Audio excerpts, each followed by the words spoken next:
কি হলো, তুমি খালি পায়ে হাঁটতেছো কেন? পায়ে কি হয়েছে? হ্যাঁ, পায়ে কিছু হয় নাই, সমস্যা আমার স্যান্ডেল ছিঁড়ে গেছে।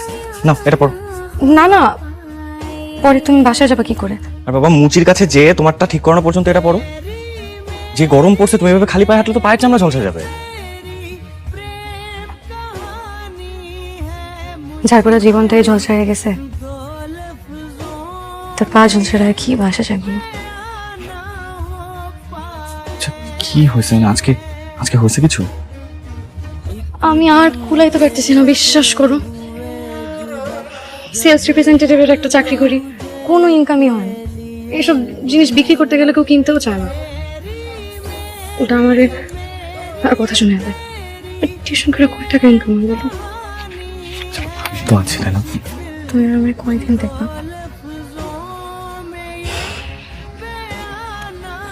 আমার একটা ভালো চাকরি খুব দরকার। আজকাল এই মামা চাচা ছাড়া তো চাকরি হয়ও না। আচ্ছা, তোমার আব্বার কোনো পরিচিত কেউ নাই বা ছিল না যাকে বলতে পারো? আমার এক চাচা আছে, মানে আমার আব্বার বন্ধু। আগে অনেক ভালো সম্পর্ক ছিল, কিন্তু এখন আর যোগাযোগ নেই। আব্বা মারা যাওয়ার পর একবার আসছিল, তারপরে আর কথা হয়নি কোনোদিন। শুনছি উনি নাকি অনেক বড় চাকরি করে। তাহলে উনাকে বলে দেখো না, কিছু হইলেও তো